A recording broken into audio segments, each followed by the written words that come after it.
Армысыздар, ардақты әлеуметтік желі қолданушылары. Күнге кезет ақпараттық агенттігінің YouTube каналында өзекті подкаст кезекті саны. Біз бүгін Қазақстан премьер-лигасының 5-ші турының қорытындысын талқылайтын боламыз. Студияда әрдайымғыдай Нариман Балғабай, қош келдің. Қош көрдік. Енді бірақ мен де әрдайымғыдай сол Нариман, өйткені өкінішке орай мынау оңтүстіктегі түстіктегі футбол клубтары бапкерлерді ойыншыларды жіберуге уәде етеді да жеме-жембегенде әйтеуір сөздерінен тайқып кетіп жатыр. Дегенмен де біз күтуден шаршамаймыз, Нариман. Иә, келетін шығар. Сезон үлкен жоғары деңгейде болып жатыр, әлі қанша турлар бар, келіп қалдық деген үміттеміз. Әрине. Осы аралықта 4-ші турдан кейін біраз кубоктық матчтар болды. Сосын Қазақстан премьер-лигасының 5-ші туры болды. Сонымен 5-ші турдың алғашқы ойыны Ұлытау Оқжетпес матчымен басталды. Яғни Ұлытау облысының командасы Жезқазғанда өзінің алғашқы тур ойынын, алғашқы тур болғанда өз поясындағы, өз алаңындағы алғашқы ойын өткізді.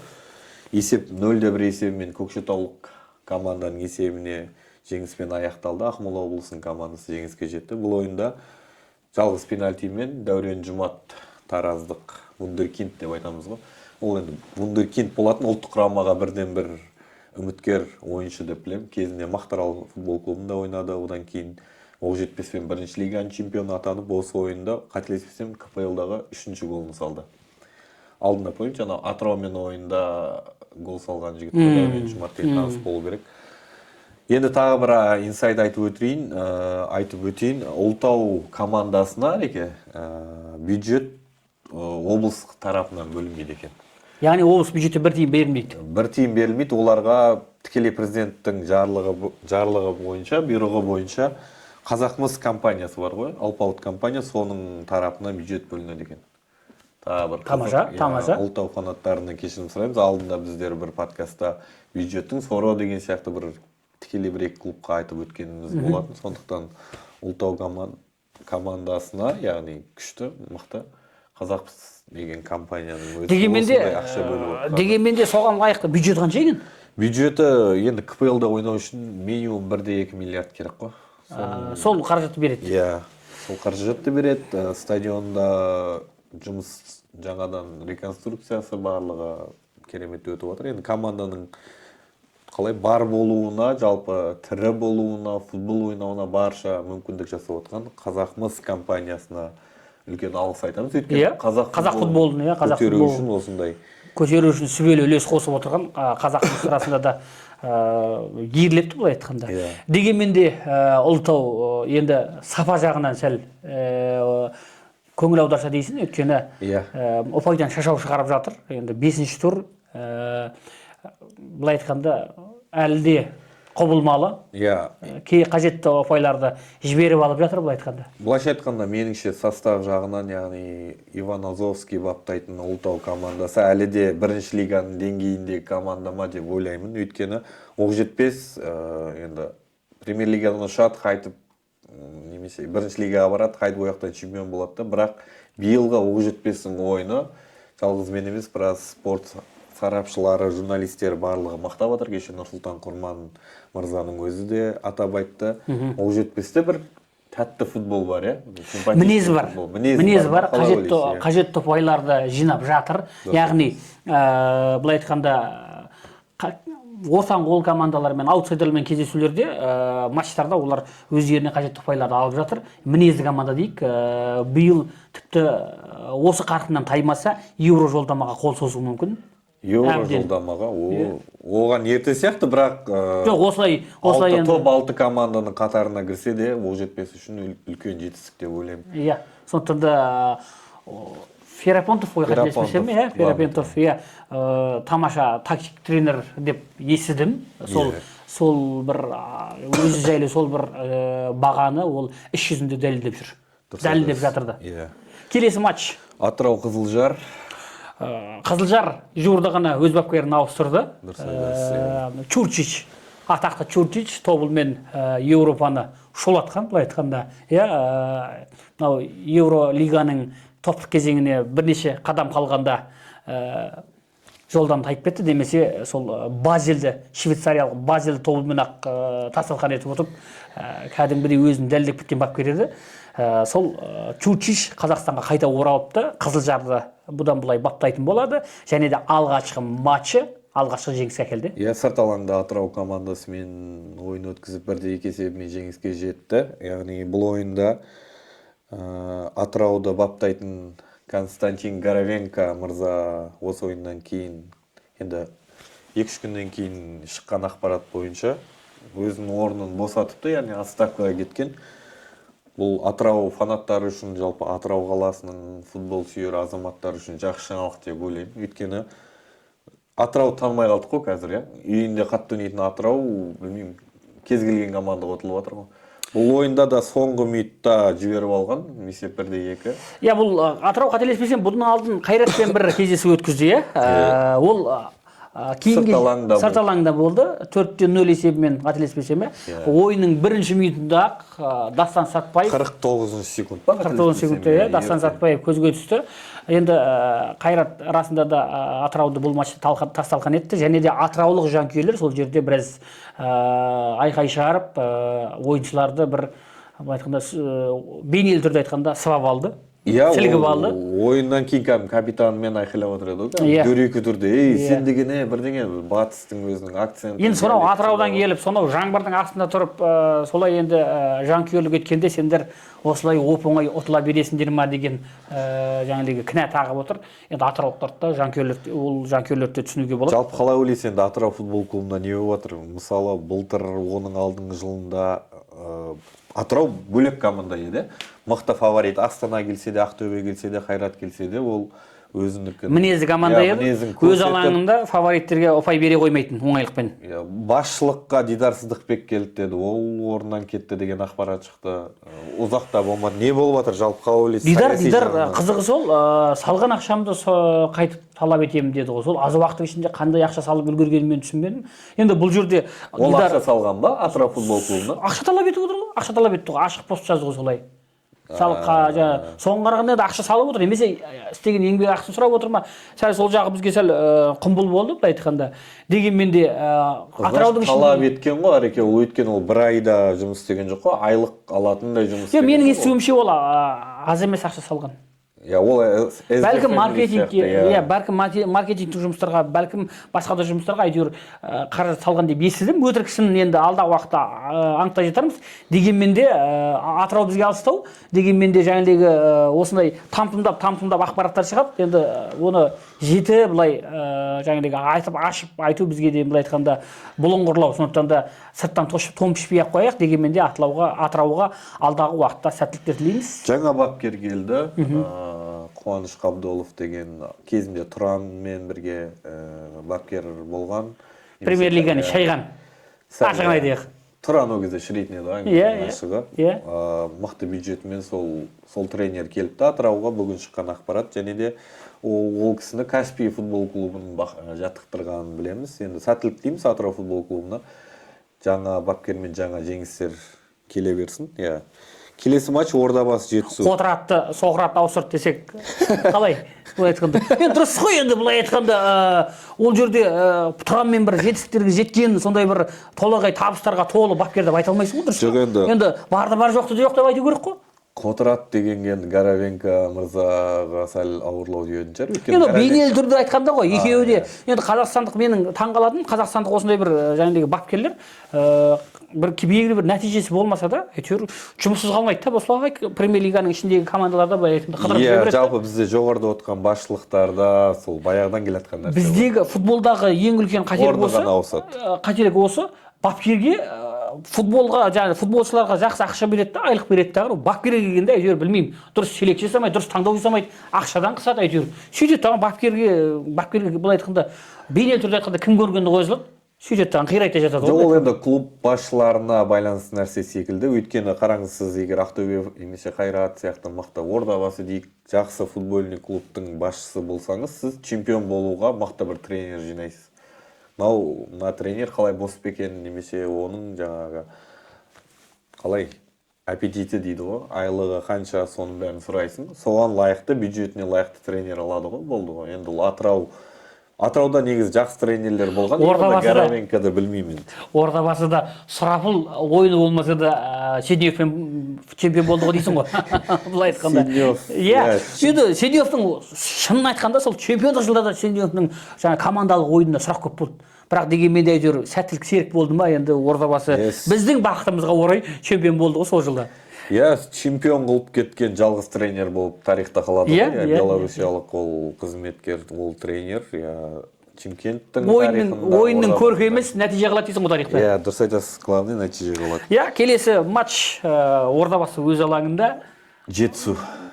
Ақыры сол өз алаңына жетті. Өз алаңына Шымкентке жетті. Әлі орталық өз үйіне кірген жоқ, орталық стадионға кірген жоқ. Әйтеуір Шымкентке келді. Биік футбол кешенінде, спорт кешеніндегі намыс стадионы қосымша көрермендерге, жанкүйерлерге орындар дайындаған. Қателеспесем 5000 адамға деді. Соның арқасында болу керек, күрделі жөндеуден өткен, сөйтіп премьер-лига матчтарын өткізуге қайта сертификат алған екен, қайта лицензия алған екен. Былай айтқанда сол лицензияның арқасында Ордабасы жетісуді өз үйінде қабылдады. Енді ойынға келсек, мен болдым. Мен де болдым. Жалпы қалай ойыңыз қалай? Есеп 1-0 Ордабасының алғашқы үйіндегі жеңісі. Былайша айтқанда бұл ойында көп айқай болды. Смаковтың айқайы. Содан бастайықшы, футбол. Ойыннан бастайық. Ойынды айтқанда Ордабасы енді шыны керек, ұту керек еді ғой бұл ойында. Көрермендер айтып жатыр, ойын жоқ әлі деп. Келген анау көкелердің боқтауына TikTokта бір хит сөздер шығып жатыр ғой. Қазақ еліне плюс бір звук деген сияқты. Жалпы Ордабасының ойыны, білмеймін енді, осындай жетісу деген командаларда бір 4-0, 5-0 ұту керек еді деп ойлаймын. Екінші таймның соңына қарай Тұңғышбаев пен Шүбірев қосалқы құрамынан ойынға түсейін деп жатыр ғой. Сөйтсе бір ақсақал айқайлайды мына жақта жанкүйерлердің арасында. Анау жабылдырған есікті ашпай қойыңдаршы, мына үйге шықпай қойыңызшы дейді ғой. Ойнасаңдар донерге тойып алғансыңдар деген. Лавашқа, иә. Лавашқа тойып алғансыңдар деген бе? Көрдім, оны да көрдім. Енді көкем қарны ашып отырып айта салды ойым соны, или олар донер жемейді ғой. Әжептір. Тамаққа емес, ойынға қарны ашты. Тамаққа емес, көкенің өзі қарны ашып отырып. Жоқ, жалпы тек қана көкенің емес, жалпы жанкүйерлердің Ордабасының ойынына көңілі толмайды. Қарны ашты. Мен де қарным ашты, жасыратыным жоқ. Жалпы Ордабасы, былай айтқанда үйде қабырға көмектеседі деген осы тәмсіл бар ғой. Соның есебінде әйтеуір итшелеп жүріп, қазақшалап айтқанда, әйтеуір бір гол салып алды. Енді бірінші таймда жетісуда 2 керемет мүмкіндік болды. Ол қайда шықты ол мүмкіндіктер? Біздің қорғаныстағы ойыншылар жоқ жерден болмайтын қателік жасап топты беріп қойды. Бірақ жетісудың шабуылшыларының шеберлігі жетпеді, сол мүмкіндікті пайдалануға. Енді жетісуда былай қарайық, осы ойыннан кейін мен де біраз тренерлермен, сол клубта істейтін кісілермен сөйлескенімде, жалпы жетісуға айтып жатыр, Смаков бастаған ол команда жаңадан Ордабасы сияқты 90% жаңарған команда дейді. Олардың ойын солай болуы нормально дейді. Бірақ енді Смаковтың несін тыңдайтын болсаң, Қазақстанда ең қымбат, былайша айтқанда, бай команда қалайша бізге осы 13 адам болып бізді ұтады деп жатыр. Ордабасына, былайша айтқанда, Ордабасы командасына бір әжептәуір түйе жағып кетті. Ол пресс-конференцияда мен болдым.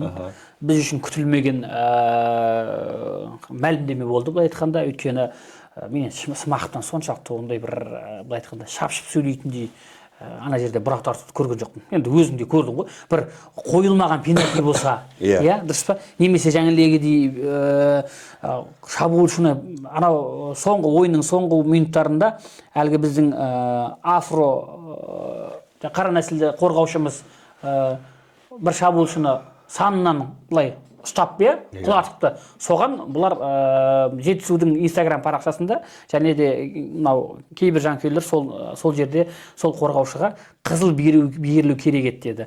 Мен сол жаңағы ойынның ережесі бұзылған сәтті анық есімде. Бірінші жетісудың шабуылшысы қолын қорғаушының иығына қойып басып жүгірді. Яғни ол өте дөрекі әрекет жасады. Оның құлауына, қорғаушының құлауына жаңағы бірінші шабуылшы қол қояды. Вальс емес дейсіз ғой, футбол ғой. Сөйтіп төреші, мен көрген нәрсені төреші де көрді. Ол құлап бара жатып қорғаушы, ананың аяғына жармасты. Құлап бара жатып. Сондықтан да бұл жерде бірінші ережені бұзған жетісудың шабуылшысы. Сондықтан да бұл жерде ол қорғаушыға жаңағыдегі қызыл қағаз беру керек еді, төреші сол жерде жаңағыдегі керісінше ысқыру керек деген жаңағыдегі дақпырттарды пікірлермен мен келіспеймін. Өйткені сол алаңда нақ сол мүмкін жаңағыдегі сәтті мен анық есімде көрдім. Сондықтан да бұл жерде ойын ережесін бұзу шабуылшы тарапынан болды. Бұл ойында жалпы мелкий фолдар дейді ғой, футболда мелкий фолдарға мысалы сен қатты ойнап атасың да, судья бірақ қысқа бір моменттерде ысқырық шала берсең, ол да нервқа тиеді. Именно Смаков, Жетісудың бас бапкері Самат Смаковтың резервный судья дейді ғой, соған айтып атқанын мен жақындан көрдік. Намыс стадионы өте жақын, поляға. Сонша қатты сен құлағыңда наушник тұр ғой дейді да, сен неге айтпайсың, анау главныйға айтпайсың, көріп тұрсың ғой сен дейді. Мен оны естідім. Сол нәрсесін естідім. Сол жерде балағат сөз болды ма? Балағат сөз болғанда білмеймін, бізге енді қатты бір боқтау сөз естілген жоқ, бірақ кәдімгі агрессия түрінде қатты айтқаны. До этого бірінші таймда да желтый карточкасы болды да, екінші таймда уже бас главный төреші Исмұратов Арман, қателеспесем. Бірінші таймда Смақовқа сары қыз берген бе? Сары берді ғой, одан кейін екінші таймда уже красный. Сол сары қызмен байқамаған екен? Екінші ескерту болды, амалсыздан ол уже балағат сөздер айта бергесін, оны амал жоқ, алаңнан қуды. Еще ол кеткен де жоқ, негізі шетелде кетіп қалады ғой, под трибуна. Алаңның жиегінде тұрды. Ол ашын ортасында тұрды. Алаңның жиегінде тұрды. Айқайлап өзінің несін білдіріп. Есімде. Бұл жерде мынандай, біріншіден ол төрешіге дауыс көтерді. Екіншіден балағат сөз айтты. Сондықтан да ол сары қағаз болмай-ақ, бұл лайық қызыл қағаз негізі. Бірақ сол кешегі Құрманмен пікірлескен кезде мен айтамын да, нақ осындай жағдай кубоктық матчта Айбол Абекенде болды, есіңде ме?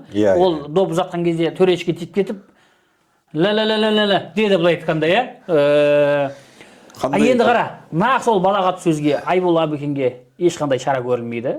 Смақовқа қызыл қағаз емес сары қағаз беріледі. Екі түрлі стандарт бар да.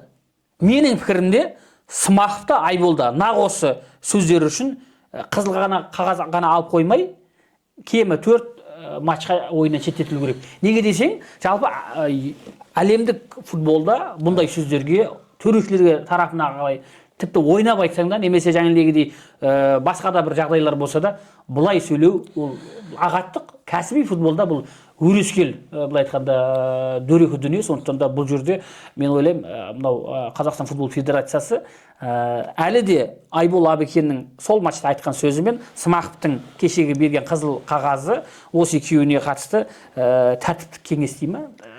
Тәртіптік комитет дей ма? Бұл мәселені қарау керек деп ойлаймын. Сосын кеше бұған қатысты төрешілер департаментінің басшысы, португалиялық маман, сол тікелей зум арқылы шығыпты. Енді ол Қазақстанға алғаш келген екен, бапкердің пікірін білгісі келген шығар. Дегенмен де бұл негізі бапкерлермен олай зум арқылы сөйлеспейді. Енді кешегі Құрман айтты, Самат Смақовтың қазақ футболындағы абыройы ескере отырып деген секілді пікір білдірді бұған.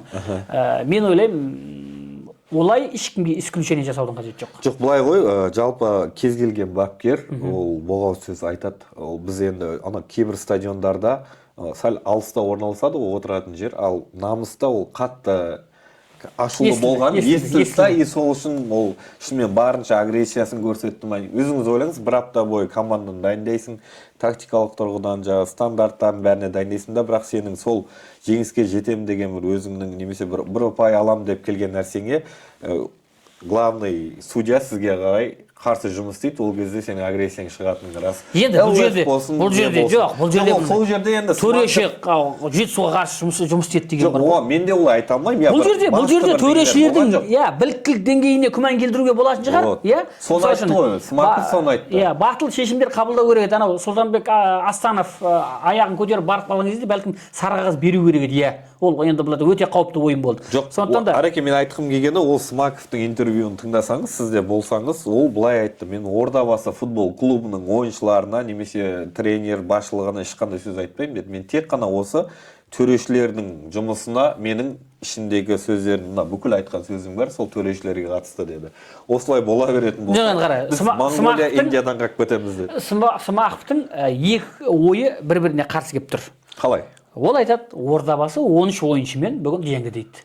Ең бай команда, ең кедей команданы осылай басқа жейдедегі, басқа тұсты жейдедегі азаматтардың арқасында жеңіп алды деп, яғни бұл жерде Ордабасының адресіне қарай бұл кәдімгідей, былай айтқанда таслақтап тұр, дұрыс па, огородына? былай айтқанда, сөйтеді дағыны менің, сөйтеді дағыны мен Ордабасының ойыншыларына, басшылығына ешқандай қарсылығым жоқ деп ар жақ қарап артын жуып шаю, бұл жерде көрдің ба?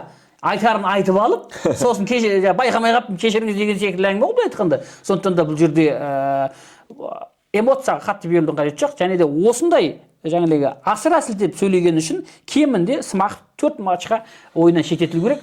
Әр қателік лайықты жазасын алу керек деп ойлаймын. Дұрыс айтасыз. Енді ол жоғарыдағы басшылардың, яғни төрешілер жаңағы қауымдастығы ма, солардың департамент шешер деген ойдамыз. Енді Ордабасының ойынына қайта келетін болсақ, бұл ойында ойын жоқ, ойынның мазмұны жоқ. Былай айтқанда тактикалық бір керемет бір жаңағы үйлесімділік бір жаңағы былай айтқанда керемет бір жанкүйерлерді сүйсіндіретін ойын болған жоқ. Жасыратын түгі жоқ.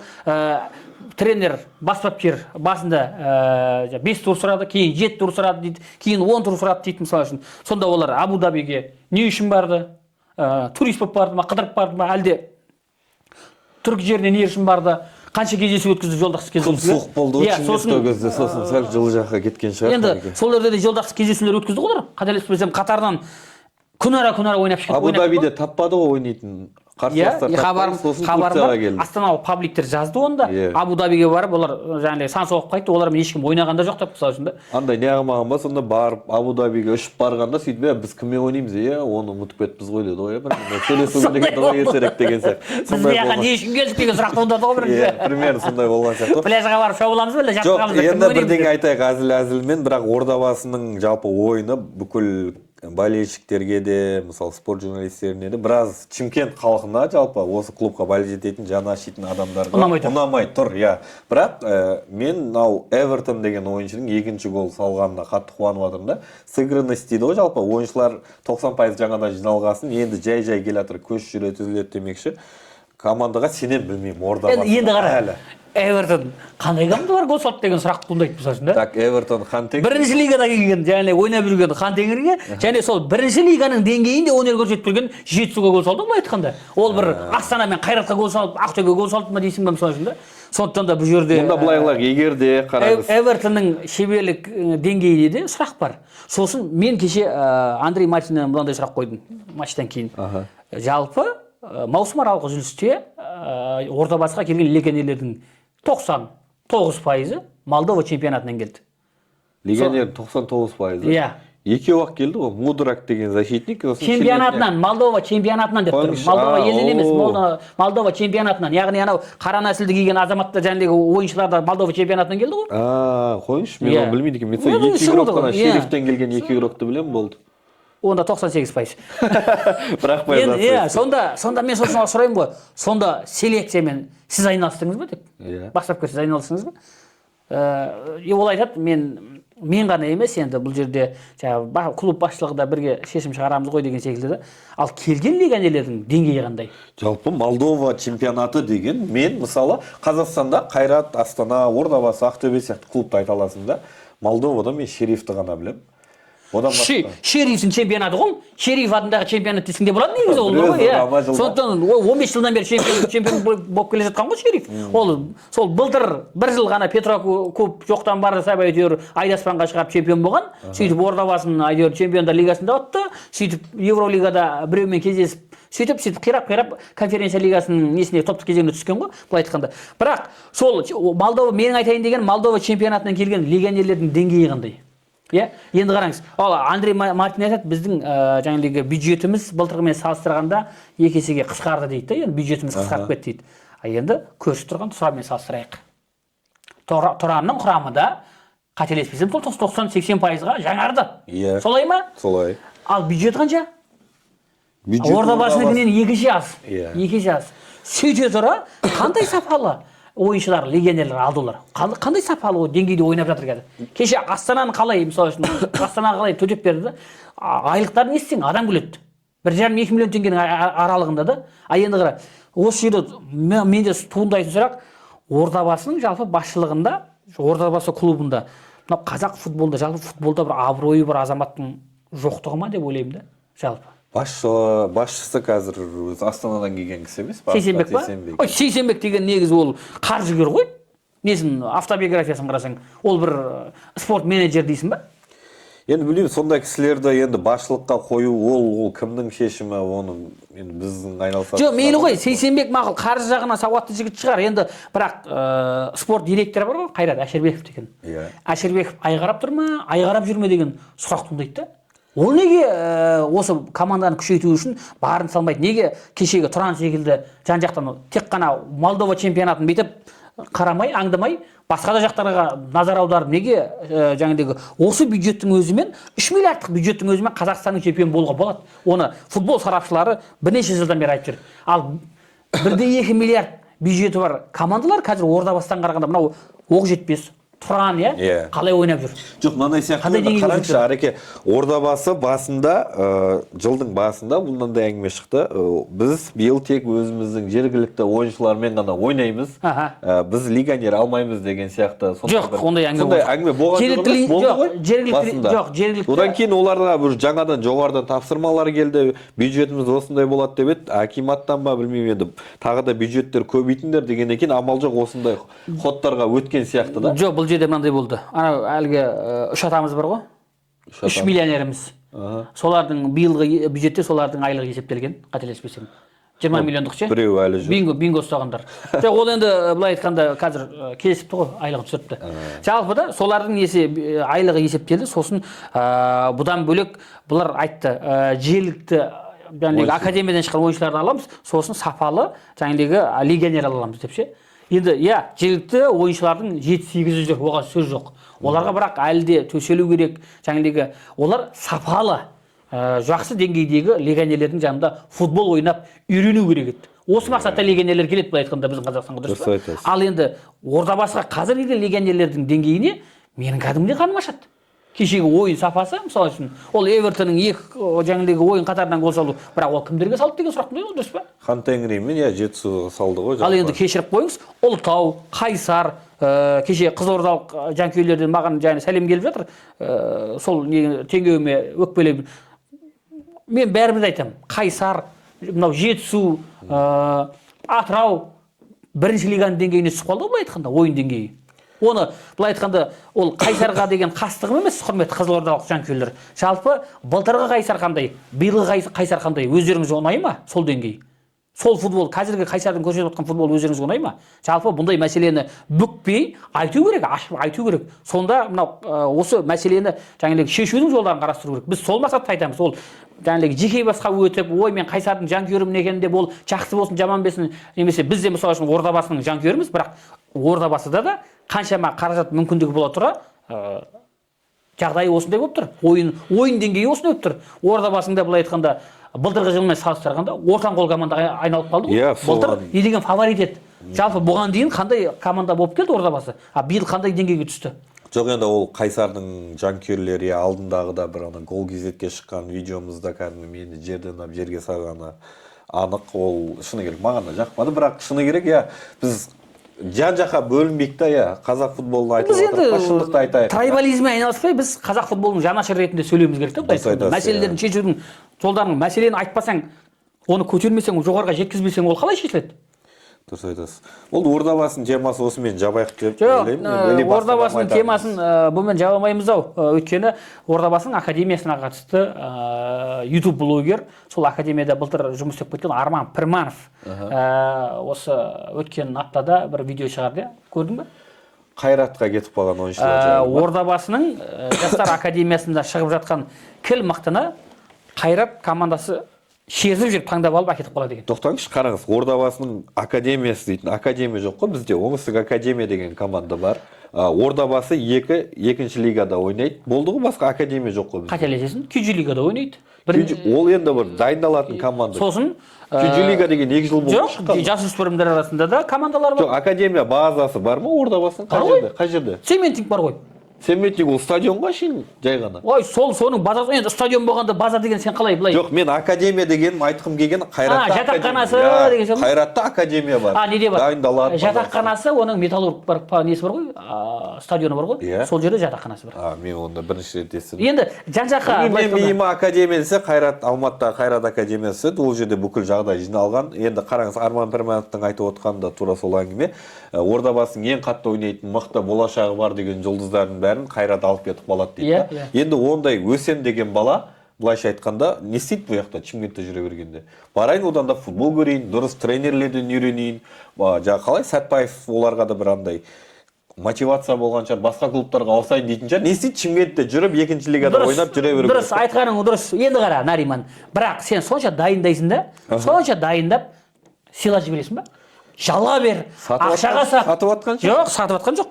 Сатқан айтпайтын шығар. Жоқ, Елхан Асхановтың өзі білесің ба? Астанаға тегін кетті ғой. Су тегін кеткен ғой. Қойыңызшы. Асхат Сейсенбек осы былтыр жылдың соңы біткен кезде, осы Арман Пірмановқа берген сұхбатында мен қарағам, сол жерде айтты. Мен асық ол кезде спорт қорында істеп жүрген Асхат Сейсенбек. Бізге Ордабасынан осындай бір жас футболшы келіп тұр. Ешқандай бір тиын да сұрап атқан жоқ деп. Онда давай тегін келіп тұрған болса жазып алайық деп жазып алдық деді ғой. Көрдің ба? Яғни Премьер лигада ойнап қалған Елхан Асхановтың өзін сата алмаған ғой Ордабасы. Ал оның қасында сен, ал енді кешегі Қайрат Қодасов атқан, Хайдук деді ғой, қателеспесем, Мәскеудің ЦСКА-сы, мынау Бағдәулет Орынбасар деген жабдас өренге Қайраттың сапында ойнап жүр қазір. Ұлттық құрама сапында да не бір голдар салып жатыр. Сол жігітке 70 миллион ұсынып жатыр деді. Ал ол Шымкенттік жігіт. Осы Ордабасы академиясынан шыққан. Қай игрок дедіңіз? Бағдәулет Орынбасар деген жап-жас бала, сен әлі оны танымайсың да. Бұйра шашты сондай бір жас бала. Ойбай, көріп отырмын, Инстаграмда шығып жатыр. Осы келесі ендігі Сәтбаев осы бала болады деді. Ол Шымкенттің баласы. Ол Ордабасының академиясында футбол ойнап бастаған, былай айтқанда. Ол Қайратқа су тегін кетті. Ол Ордабасыдан Тұранға барған, Тұранда ойнаған, сосын Тұраннан жаңағы енді былай айтқанда Тұран мен Ордабасының арасында, Қайрат пен Ордабасының арасында, жасөспірімдер арасында сауда саттық жалға беру деген жоқ қой. Оның жасыратын несі бар, былай айтқанда дұрыс па? Сонда Арманның шырлайтыны сол ғой. Біз соның бәрін дайындап кеп, жаңағы кілқаймақтың бәрін бере береміз бе деген. Енді соншалықты оларға қарар салып дайындаған екен. Дұрыс қой, бір кластері болу керек қой, алгоритм болу керек қой. Менеджмент деген нәрсе жұмыс істемейді да бізде. Солай игрок дайындадың ба, сенің мақсатың мысалы Бенфика, Монако сияқты мықты клубтар әлемге солай сатады да, өзінің бюджетін солай толықтырып отырады, дұрыс па? Ал бізде ондай нәрсе жоқ. Әрине. Енді қара, осы Арманның осы несіне, жуырда осы бір уәжіне көтерген мәселесіне жуырда қала әкімінің орынбасары Сәрсен Құранбек жауап берді. Арман осы күнге шейін 6 бала кетіп қалды деді академиядан. Талантты деген жаңағы біз үміт артып отырған. Соның Сәрсен Құранбек өз сөзінде былай айтты. Біріншіден Арманның ондай ол жерде интересі болуы мүмкін деді. Екіншіден Арманның айтқан сөзінің бар орынды деп айта алмаймын деді. Өйткені бұл жерде біз жаңағы қаланың қазіргі басшылығы, футбол клубтың қазіргі басшылығы келгенге дейін де біраз бала кетіп қалған. Сол балдарды Арман жоқтап жүрген шығар деген ой айтты. Бірақ мен осы бойынша Арманнан сұрағанымда, осы Асхат Сейсенбектің кезінде 2 бала кетті деді Қайратта. Біреуі ұлттық құрама сапында кеше 2 гол салды деді. Сосын Қайрат сапында Ордабасы қарсы ойнап хет-трик жасады деді. Яғни өзі тәрбиелеп шығарған шәкірт өзін банкіге отырғызып кетті да, былай айтқанда. Яғни Ордабасыға жаны күйіп, былай айтқанда қала әкімінен басқа ешкімнің бір жаны күйіп жүрген бір соншалықты жұмысынан байқалмайды да. Қала әкімі мысалы үшін не деген жағдай жасап беріп отыр клубқа, командаға, бюджетін айтсайшы, не деген қолдау, не деген қаражат мысалы үшін да. Мынау көршілер сондай қаражатқа қол жеткізе алмай жылап отыр ғой. Көрші облыстар былай айтқанда. Осындай жағдай жасап береді, бірақ білмеймін, сен салар да мен салар, атқа жерді кім шалар болып отырды айтқанда. Соның салдарынан клубта әлі де ойында шашыраңқы, жұмыста шашыраңқы. Енді жай түзеліп келе жатыр, меніңше білмеймін енді. Біз бас бапкер жамандамаймыз, тек ойыншылардың қазіргі деңгейін ғана айтып отырық қой, былайша айтқанда. Сергей Малыйдың ойыны мысалы, ол кісі қалай айтса болады, өз деңгейінен сәл қалай қартайған. Малый бірақ формасын жинап алып, байқадың ба?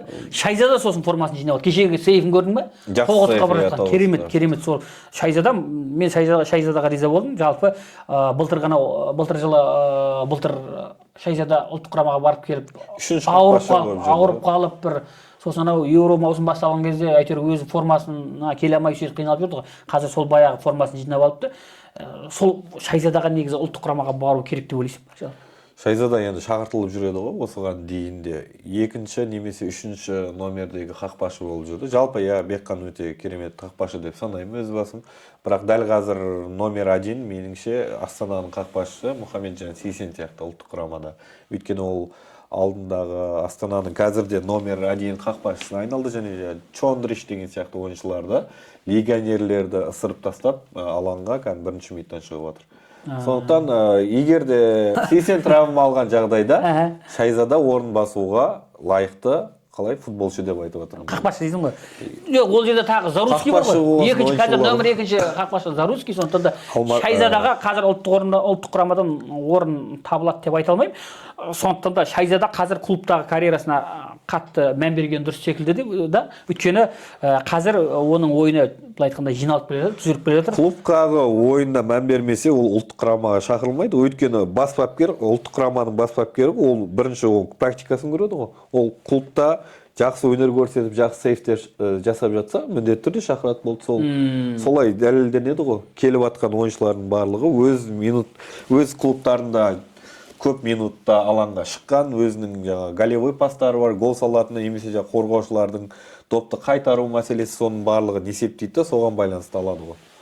Сондықтан да мен ойлаймын, жалпы мынау малый Шайзадалар қайтып сол ұлттық деңгейге құрамаға бәлкім шақырып та қалуы мүмкін. Малый болдау деп ойлаймын, өйткені алдыңғы 3 турдың ойынында көрдім, жете алмай әрең неғып атқан, білмеймін, кеше сіздің көзіңізге басқаша көрінген жер. Формасына келді дегенде, формасы сол оның, бар формасы. Үстіндегі көк формамен ойнап жүр ғой, сол формасын ғана айта аламын, басқа формасын білмеймін мен, Ареке. Форманы қанша жаңа форманы қанша алмаса да сол малы болып қалады дейсің ғой. Жоқ, жаңа формасына да ордабасын, кәдімгі Манчестер Сити сияқты, Пума брендімен керемет. Сол жейдеге лайық ойнаса да енді. Ойнайтын шығар, бірінші ойыны ғой. Яғни ойнамасаң ойнамай кет, форманы қатырасың деген әңгіме болмау керек та, былай айтқанда. Қатты киініп келмеңдерші, алдан қабатырып деген сияқты ма? Иә. Келесі ойынға тоқталайық, Ареке. Тобыл, Қостанайлық Тобыл және Ақтөбе арасындағы ойын есеп 2-0. Бұл ойында Ақтөбе командасы жеңіліске ұшырады, және де бізге ұнамайтын Ақтөбенің бас бапкер жұмысынан кетті, тағы бір отставка. Леонов па? Леонов деген бапкер. Бірақ естуімше Ақтөбенің ойыншылары шоковый состояние болған сияқты, барлығы қалай сіз қалай кетесіз деген сияқты, сондай бір ақпарат. Немесін шок болады? Ол деңгейге түсірмеу үшін жеңу керек еді, тым болмаса тең ойнау керек еді. Енді Тобыл өз үйінде анау манежіне кіріп алып, бәрін қиратып отыр ғой олар. Тобыл жақсы ғой составы негізі. Бірақ енді Тобыл қылып тұрған шабуылда Чесноков қой. Ал Чесноковқа қатысты кеше жуырда ақпарат шықты, байқадың ба? Хартс па? Иә, Хартс сол Тобылмен маусымаралық неде келісе алмаған нелерді, Чесноков өте гол сола бастаған екен, жаймен қайтып келіскен секілді ғой. Тобылдың кейбір талаптарын орындаған секілді өткен келісті. Егер де Тобыл Чесноковты жіберетін болса, былтырғы Ақтөбенің кебін киет, былай айтқанда. Егер Тобыл чемпионатқа таласатын болса, егер Тобыл чемпионатқа таласқысы келетін болса, онда Чесноковты жібермеу керек ау. Ал жіберетін болса, онда оған лайық қазір ол деңгейде алмастыратын білмеймін, қандай футболшы. Чесноковқа биыл жалпы Григорий Бабаян қызықты, ол жергілікті бір Астана футбол клубынан алаңға бастапқы құраммен шығасың дегенде жақсы айлықта барлығын ұсынған, бірақ ол жаңағы шотландиялық Хартс футбол клубының жауабын күтіп отқанын айтты. Одан кейін португалиялық Боавишта командасы да бүгін ұсыныс тастапты, келісімшарт. Тобылға ма? Иә, Тобылға. Чесноковқа. Боавишта қай лигада ойнайды? Португалияда ойнайды ғой. Жоқ, қай лигада? Кәдімгі высший лигасында, премьер-лига деп аталады. Кәдімгі Спортинг Бенфикалармен таласа ма? Үш-ақ клуб қой, ояқта Спортинг, Бенфика, Порту ғой, сол үшеуі қырылады, жылда қалғаны жаңағы. Қалғандар соның жанында билейді. Бір ойында бір не істеуі мүмкін. Сол сияқты сондай бір жаңа информация оқыдым. Жалпы бұл ойында Тобыл енді бір бәс жоғары екені көрініп тұрды. Ешқандай несіз, бірақ енді Ақтөбе ешқандай сұрақсыз отып кетті, былай айтқанда. Сұрақсыз болғанда таза отты, 2-0 есебімен бұл ойын аяқталған. Яғни Чесноковтың өзі доп иелігін қарап жүрсіз статистикада? Доп иелігі бойынша 43-57, бірақ Ақтөбеде доп басымдылығы көбірек болған, бірақ Чесноков бастаған, жаңағы Зуев бар, Асқат Тағыберген, Брага секілді, Эльмесауиди деген секілді топ игроктар өз деңгейін көрсетіп бұл ойында басым түсті. Болды, осы бұл ойын қысқа нұсқа айтатын болсақ, келесі ойын матч. Қайсар Қайрат деген матч. Соны сол жайлы не дейсіз? Көрдіңіз бе ойынды? Енді кішігірім сенсация болды, иә? Кішігірім сенсация емес. Неге ұтпады ғой? Қайрат неге ұтпады деген. Өйткені біз Қайрат тек ұтатын көрдік. Жоқ, кеше бізге дейінгі мен подкасттарды көрдім. Біреулер алаңда айтады, біреулер басқаны айтады. Бірақ дегенмен де жаңағыдегі мен мына ойға келісіңкіреймін. Қайрат негізі Қайсарды қалпақпен қағып аламыз деген оймен шыққан сияқты. Қалпақпен қағып алу деген қандай ол? Енді мына Қайсарды барып былай да деген сияқты бар ғой. Соны ұта саламыз ғой деп, соны Сәтпаевты де сол екінші таймның ортасына қарай шығарды ғой, былай айтқанда. Сөйтіп әйтеуір үйтіп неғып кетеді. Моменттер болды, бірақ Қайратта реализация жағынан болуым болады ғой. Ол азулы Қайрат 9 лигияда ойнап жүр, былай айтқанда алаңда. Сондықтан да бірақ енді Қайратқа ұту керек еді ғой, Қайсарды осы ойында. Әрине. Бұл жеңіс енді жаңағыдегі артындағы өзінің бәсекелестерін шаңда қалдыру үшін, шаңына ілестірмей кету үшін керек еді. Бірақ енді чемпионат осынысымен қызық қой. Енді Қайраттың дегеннің бәрі бола берсе, ол Қайрат атындағы чемпионат болып кетеді ғой айтқанда. Дұрыс айтасыз, өйткені Қайрат бұл ойында бір ұпай алғанымен оның чемпиондыққа басты үміткер, яғни басты қарсыласы Астана Түркістан қаласында Тұран командасымен 1-1 есебімен тең түсті. Осы матч маған ұнады. Несімен ұнады? Тұранның мінезіне жалпы Тұран кәдімгідей қысым көрсетті. Тұран жақсы биыл. Керемет қысым көрсетті. Жаңа айтып отырмын, көрдің бе? 1-7 ма? Бюджеті 1-2 ма? 1-5. 2 миллиардқа жетпейді. Қандай сапалы легионерлер алынған. Қандай мынандай айлыққа отырғызып қойды осылардың бәрі. Енді қалай ойлап? Мынандай жазғы трансферде Шахбоз кетеді дейді да. Кеше Шахбозсыз ойнады Астана қарсы. Иә, Шахбоз ойнаған жоқ. Оның орнына білінгені жоқ қана жерде Шахбоз жоқ екен, ешкім деп отқан ешкім жоқ қой. 1-0 ұтылып жатыр. Қандай қысым жасады, қандай шабуылда болды Тұран. Жоқ, мынандай ғой. Мысалы қараңыз, Тұран футбол клубында қазіргі легионерлер былтырғы сол Қайсармен Турцияда оқу-жаттығу жиындығын жасап, тақалған кезде бюджет жаңа Артаев мырза тек қазақ балалары, қазақ футболшылар ойнайды дегеннен кейін бұлар енді тақалып қалды. Контракттар жоқ, басқа кімге барады? Жақсы условия жасанған Тұранға қарай. Қалай айтса болады? Просто тартып ала салды да, мысалы, кім жаңағы ұмытып қалған емес аттарын, Милойка деген защитнигі, Совбел, одан кейін жаңағы Мақтаралда ойнаған кім еді? Ұмытып қалдым. Беларусь. Кім? Юденков. Юденков, мұны үшеу ортаны, защитаны мықты ұстайтын футболшылар. Өзі Атыраудың бапкерін алып келді. Кезінде Атырауда болған. Стасевич деген, одан кейін жаңағы қақпашысы барлығы. Премьер-лигада КПЛ-да 3 жыл, 4 жыл КПЛ-дің мән жайын білетін, қыр-сырын білетін ойыншыларды әкелді да, қойып қойды, болды. И плюс к этому жаңағы Шахбоз Омаров тағы да бір 2-3 өзбек баланы қосты да, таза футбол ойнайтын балдарды қосып қойды да. Абылайхан Жұмабекке капитанский де беріп қойды, болды ғой, сонымен жүр ғой.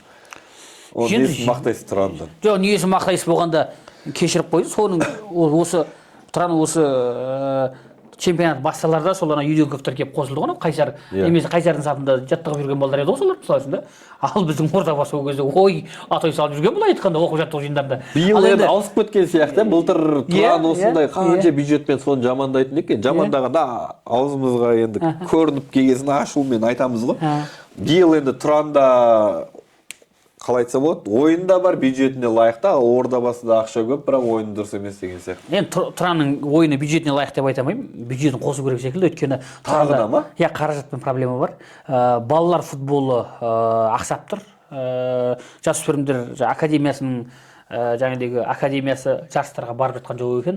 Күйжілігі қатысып жатқан жоқ екен. Сосын жалпы Тұранның мынау жалпы енді қазіргі базасы биікте ғой, жасыратын жоқ. Сол жердегі жастары киіп жүрген жейделерге қарасаң адам аянышты дейді, кәдімгі аянышты халде дейді. Сондықтан да мен клуб басшылығына осы мәселе бойынша хабарласқан болатын. Не болып жатыр деп, қаражат жеткіліксіз, балалар футболына облыс басшылығынан жаңағыдегі облыстық қазынадан қаржы бөлінбей жатыр деген уәж айтады. Енді қараң. Маған қызықты, қараңыз, сіз басында 1 миллиард 500 миллион теңге бөлінеді да клубқа деп. Мысалы, енді сен Тұран футбол клубы премьер-лигада өнер көрсетсең, екінші лигаға міндетті түрде сен екінші лигаға команда қосуың керек. Енді соның бәрін есептейтін, жаңа кипа дейді, эпикировка, полный балдардың киімі, жүрісі, барлығын ақша есептеу жағы қаражаттан қате кеткен ба, әлде бүкіл ақшаны бірінші командаға бөліп, мыналар не істесеңдер, оны істеңдер деп. Қателеспесем, қордаланған қарызы бар бұлардың. Қарыздарын сонымен жауып жатыр ма сонда? Сосын былтыр балалар футболына деп федерациядан беріледі екен ғой, УЕФА-дан әжептәуір баяғы. Иә, ол да ақша бөлінеді. Мақтаралдың бұлдап жүрген ақшалар бар ғой. Биыл мысалы үшін былтыр 58 миллион бөлінген екен. Сол қаражатты Тұран балалар футболына емес, қарызға қанша бөлінеді дедіңіз? 58 міне. 58 миллион теңге екінші лига немесе жаңа QG лигаға ашин бір 25 балаға форма беру деген. Мысалы меше Шаңырақ деген медиа клуб бар да, соның өзінде балдар әр ойынға әртүрлі формамен шығады. Жаңа біздің балдар кимейді жаңа форма, ескі форманшы. Енді қараңыз, Тұран футбол клубы. Кілең миллионердің балдар ойнай ма не? Ол жерде өзімізге бір арнайы спонсорларымыз бар, солар ақша бөледі, сол арқылы киеміз ғой. Мен айтқым келгені медиа лигада. Ол спонсорлар сендер қанша бөледі жасым болса? 58 миллионнан көп бөле ма? Ойбай, 58 миллион бөлетін болса біз кәдімгі кетейін деп тұр ғой. Жоқ, енді қара, менің айтайын деген сол 58 балалар футболына бөлінген 58 миллионды Тұран қарызын жабуға жұмсап жүрген қаражатта. Жоқ, ол қарыз сол кезде жабылу керек қой. Не үшін биылғы бөлінген ақшаны жейді? Ол енді үлкен сұрақ қой. Қараңызшы, екінші лигаға келген командасы қай жылғы формасы екен? Просто скотчпен жабыстырып қойған. Мысалы, Шаңырақ футбол клубында Бекзат деген ойыншыға бүйтіп скотч жабыстырсаң, немесе Азамат деген ойыншылар бар бізде. Шықпайды ол кәдімгідей. Айқайлайды анарда кәдімгідей. Ойынға шықпайды. Кәдімгі тренерге боғауыз сөз айтуы мүмкін ол игрок ше. Сол сияқты да, енді білмеймін. Нағыз қазақылыққа тән команда екенсіздер, иә? Біздер, иә. Ойынды қадырмасаң қадырма, бірақ жейден деген сияқты. Ойын дұрысталып келатыр енді. Бұл жерде осы олқылыққа қатысты мысалы үшін былтыр Тұраннан ешқандай ұпай алынбаған дегенде әңгімелер жүріп жатыр. Соған қарағанда Тұран футбол клубы осы бір қателіктер үшін федерацияның қара тізіміне жуық арада ілініп қалуы мүмкін. Сондықтан да клуб басшылығы осы бір жағдайдан шығудың оңтайлы жолдарын қарастыру керек сияқты. Иә, дұрыс айтасыз. Менің айтқым келгені жалпы Тұран футбол клубына бір ешқандай бір қалай айтса болады, жамандағаным емес, бірақ просто менің айтқым келгені биылға бөлінген қаражат неге ровно осы чемпионатқа бір жылдық көлемінде өзінің несі бойынша жаратылмайды деп жатырмын да. Ал биылға бөлінген ақша не үшін былтырғы қарыздарға беру керек деген. Оның өзі заңсыз емес па, иә? Негізі заң жүзінде или қалай? Енді ол заңгерлер, футболдың төңірегіндегі заңгерлер жалпы ережесіне, оның жарғысына байланысты жауап беру керек шығар. Сондықтан бұл сұрақ ашық, бәлкім мамандар болып жатса комментарияда қалдырып кетсеңіздер болады. Келесі матч. Келесі соңғы матч Жеңіс Елімай Астана Аренада болған ойын. Жеңіс мені таңғалдырды осы матчта. Жеңіс ұтып қойын деп қалды. Енді Елімай енді үйтіп итшелеп гол соғып кетті демесең, бірінші тайм жеңістік болды. Жеңіс атындағы тайм болды былай айтқанда. Кәдімгідей қысты ғой кімді? Елімай кәдімгідей қорғанға жатып алды ғой бірінші таймда. Соңғы минутта гол салған, жалпы Адебойо деген анау не дейді жаңағы бұрыштама көтерілген доптан кейін қайтып келген допты гол салып, сонымен жеңіске жетіп отыр. Енді Карпович бастаған Елімай командасы негізі чемпиондыққа лайық команда деп ойлайсың да, тобыл Елімай сияқты. Жоқ, лайық дейді. Бірақ жетпейді, уровені. По-любому Қайрат Астана Ақтөбе деген мықтырақ болады. Әрине. Айтпақшы, Николай Костов деген кезінде Каспийға тики-таканы Барселонаның ойына келген бапкер келеді деген сыбыс бар. Ол кесе Ақтөбе кәдімгідей Қайрат пен Астанаға әжептәуір қалай зиян тигізейін деп тұр ғой, чемпиондыққа таласты. Тағайындап қойды ғой Ақтөбеге бапкерді. Жоқ, пока қызметін атқарушы, уақытша жаңағы Леоновтың несі қызмет атқарушы. Тағайындап қойды деп түсіндім. Жоқ, слух былайша айтқан. Официально Ақтөбе футбол клубынан кәдімгі не шыққан жоқ, мәлімдеме әлі.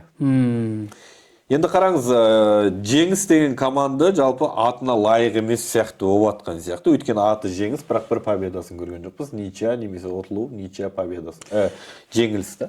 Енді Жеңіс. Баяғы Жеңіс жоқтан, Нилтон Мендес дейтін. Жеңіс жазғы трансферде күшейеді деген әңгімелер бар. Осы Тұрандағы Шахбос Умаровқа Жеңіс қолға салып жатыр деп те, былай айтқанда, бейресми ақпараттар шығып жатыр. Яқшыбаев. Ол контракты бар айтпақшы, біреумен жазып қойды. Иранға кетті. Жеңіске маусымның басында келген екен. Енді бұл да сол футболдың төңірегіндегі жүрген қауесет әңгімелер жалпы Қазақстанға Ұлықбек Асанбаев Яқшыбаевты жоламайтын дегіп жіберіпті деген әңгіме шықты. Неге? Өйткені Жеңіс футбол клубына биыл барғысы келген екен, сол жақтан жоқ деген жауапты сол Ұлықбек арқылы алған ба деймін. Енді не үшін екенін түсіндіріп өтейін. Ордабасы футбол клубында жұмыс істеп жүрген азаматтар айтады, былтыр Шахтермен матчтан кейін Яқшыбаев көзіне жас алып Ұлықбек Асанбаев менің карьерамды сындырды. Мен Еуропаға кететін ойыншы едім. Мені Айдаладағы бір Ташкенттің түбіндегі Шымкентке келіп тығып қойды дегендей назданғаным. Ташкенттің түбі дегенде қалай болады? Енді Ордабасы былтыр қалай ойнады? Менсінбеген болып тұр ғой. Менсінбеген болғанда Астанаға қарсы матчта ойнаған жалғыз игрок сол кім болған жоқ па ойыншы? Жоқ, Яқшыбаев жақсы ғой, ол енді мен Яқшыбаев. Енді ана деңгейге, жалпы чемпионаттың деңгейіне ол көңіл толмады сөзіне жоқ. Ареке былай ғой, ол енді үйтіп жылайтын, енді білмеймін енді. Жоқ, бұл да сондай әңгіме. Ол енді Реалға салған гол ғана бар. Ұлықбекпен сөйтіп сөзге келіп қалған деген әңгіме бар. Сол Реалға салған голдан кейін естуімше оған біраз Еуропа жақтан ұсыныстар келген екен. Бірақ сол Ұлықбек сол ұсыныстарды қайтарып жіберген дегенде әңгімелер бар енді. Бұны анық-қанығын білмеймін, бірақ сондай әңгімелер жүреді. Сөйтіп Ұлықбекке Асанбаевқа бұл өкпелепті деп, сөйтіп қазір Яқшыбаевты Ұлықбек Асанбаев Қазақстан чемпионатында ойнай алмайтындай қылып жіберді дегенде әңгімелер жүріп жатыр. Енді оны білмеймін, енді ол Иранға кеткен дұрыс сияқты ғой, сояқта я. Білмеймін деген зор сөз негізі. Білмеймін деген білем деген көп сөз, білмеймін деген бір сөз ғой. Жоқ, енді қараңыз, анау бомбардирлерге тоқтайық. Осы тур 5 тур өтті ма? 5 тур бойынша ең алда келе жатқан Марин Томасов. Марин Томасов қартаймайды, бабында. Әлі. Енді анау қараңыз, біздің чемпионаттың қызметтен зейнетке шыққан кезде анау білесің ба, заң бойынша 1 жылға созуға мүмкіндік бар ғой. Тағы да анау зейнетке шықпай қалады ғой. Сол сияқты бұл сол 1 жылдық контрактысын былай айтқанда от души былай айтқанда істеп атқарып жатыр, иә. Ең жаңағы бомбардиріміз 5 гол салған Марин Томасов, шалымыз ең жас вундеркинд Сәтбаевта 4 гол енді.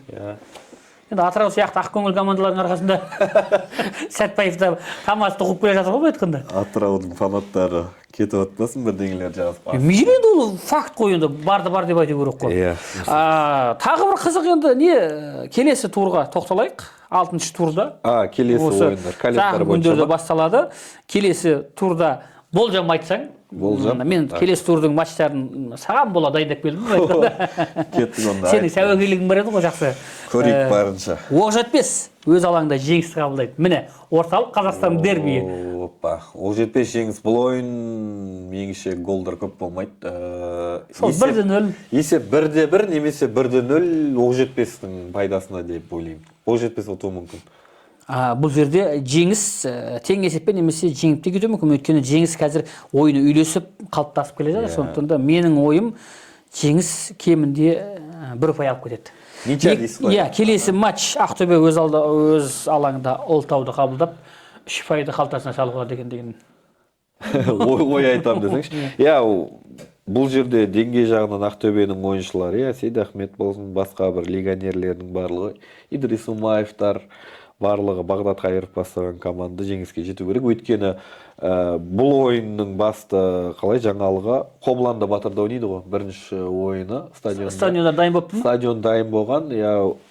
Қобланда Батыр атындағы стадион қазақтың Энфилді дейміз ғой. Ол жердегі шум, жанкүйерлердің қолдауы командаға дух беріп, енді оңай демей-ақ қояйық, бірақ өзінің ойынын көрсетіп 3 ұпайды жеңіске 3 ұпайды байлайды. Қағаз жүзінде 90%-ық фаворит ол Ақтөбе. Келесі матч Жетісу Елімай. Жетісу Елімай. Охо. Смақов болмайды. Премьер-лига, бірінші лигаға қонаққа барады деген. Так. Бірінші лигаға қонаққа барған Жетісуды бірінші лиганың командасы деп тұрсыз ғой енді. Деңгейі сол болып тұр ғой енді. Мен тіпті анау ойыншылардың шабуылдағы бар ғой, мүмкіндіктерді пайдаланбаған мен ойладым, екінші лигадан қосып алған ба? Жоқ, бірінші лиганың несі ғой, легендасы ғой, ұмытып тұрмын фамилиясын. Болов, Руслан Болов деген ол кәдімгі Оқжетпес, Елімай, сол Жетісу сияқты клубтардың бәрінде жылда ойнайтын, жасы 35-ке келіп қалған ойыншы. Сондықтан да сіздің айтып жатқан сөзіңізде жан бар шығар. Бұл ойында Елімай жеңіске жететін сияқты. Бұл жерде бәрі анық секілді. Енді Смақовтың жігіттері Айдаспанға шығарып жатса, онда респект дейміз. Басқа айтар сөз жоқ. Астана өз алаңында Атырауды қабылдайды. Астана Атырау жаңа келген тренер бір аптаның ішінде бір ойын қояды деп ойламаймын. Өйткені Астана аренада Астана өз деңгейін көрсетіп, даже бұл матчта ірі есеп тіркелетін секілді.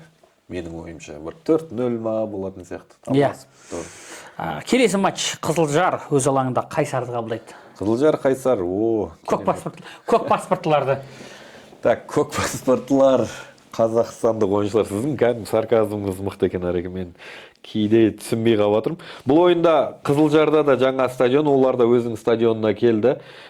Чурчиш бастаған Қызылжарлық, яғни Петропавлдық команда бұл ойында 2-0 есебімен ұтады деп болжам. Қызылжар ма? Иә, Қызылжардың победасы. Қайсар сенің тағы бір табылайтын болды ғой. Келесі турдың орталық матчы осы күнге дейін жауырыны жерге тимеген екі команда кездеседі. Ол Қайрат және Тобыл. Қайрат Алматыда Тобылды қабылдайды. Міне, тартысты матч, орталық матч осы болып деп тұр. Так, бұл енді бұндай мықты фавориттердің ойында негізі көп гол салынбайды. Көбінесе тең ойын тіркеліп жатады, яғни әлемдік футболдың практикасында бар дүние. Бірақ бұл ойында Қайрат мықтырақ сияқты бәрібір. Иә, мен де солай ойлаймын енді, білмеймін, 1-0 ғып па. Мен 2-0 деп ұтады деп ойлап отырмын Қайрат. Себебі Қайраттың шабуылы бабында. Я креативность, Громыко, Заря дегендер бар. Тіпті Эльбердің жоқтығы да білініп жатқан жоқ, сондықтан да Сәтпаевтың бір шабатын кезі болып тұрғы бұл айтқанда. Жауап алуы да көрінбей қалды қазір, тек Сәтпаевқа кетіп қалды ма бүкіл әңгіме. Енді жауауда кәрі қасқырға бұл айтқанда. Ал бір атары бар, бір тістері бар бұл айтқанда, сондықтан да жауаудан қорғану керек.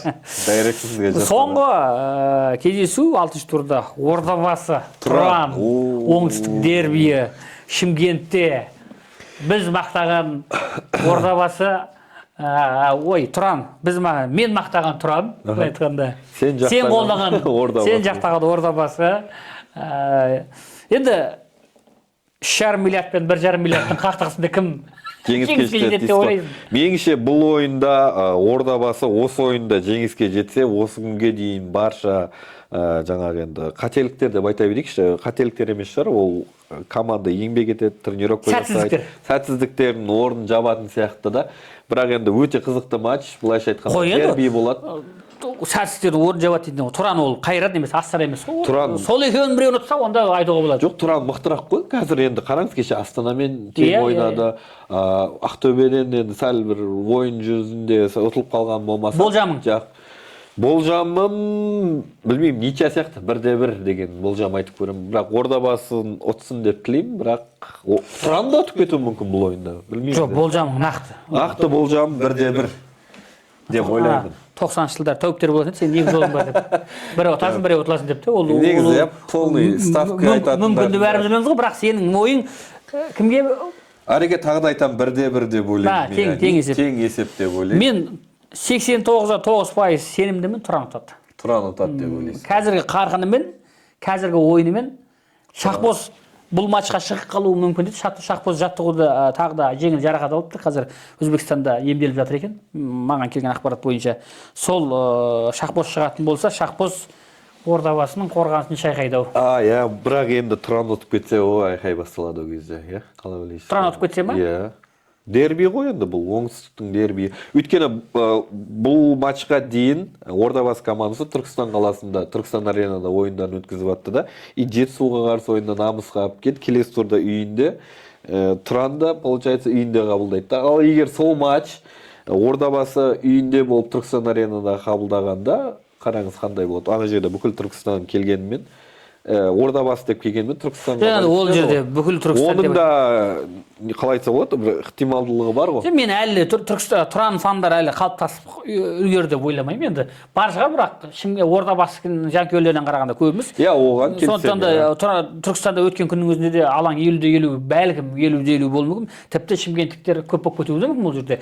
Бірақ енді маған қызығы бұл Шымкентте қай алаңда өтеді екен? Намыста ма әлде орталық алаңда ма? Орталық алаң негізі 27 сәуірге дайын дегенде пікірлер айтылып жатыр.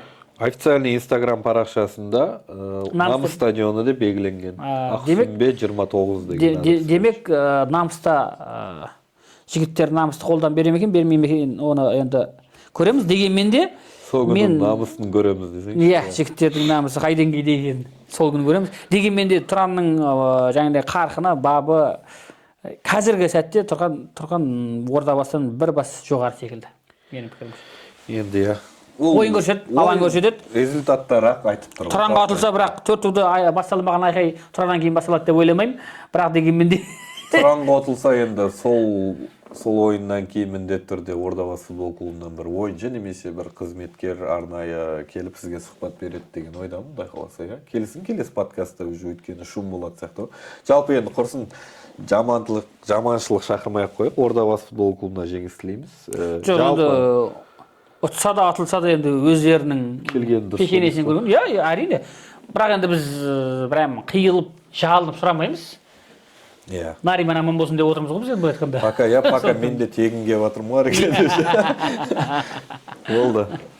Тери Анриде сарапшылық тегін басталған екен сондықтан. Тери Анриге теңегеніңіз жақсы әрекет. Сондықтан да. Рахмет. Әзірге барымыз осы. Сондықтан құрметті көрермен, біз әрине бар білгенімізбен бөлісуге тырыстық. Қолымызда бар ақпаратты ортаға салдық. Жалпы Қазақстан премьер-лигасы футболдан енді қызып келе жатыр. Енді командалар өз бабына еніп келе жатыр. Сондықтан да алда әлі де тартысты ойындар болады ғой деген үміттеміз.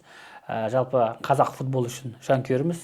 Сондықтан да кейбір мәселелерде сарказмдар мен теңеулер асыра сілтеп жатсақ, оны аса бір көңілдеріңізге, жүректеріңізге жақын қабылдап, ренжіс болмасын, себебі біз айтсақ жанашырлықпен айтамыз. Бүгінге осы, келесі кездескенше аман сау болыңыздар.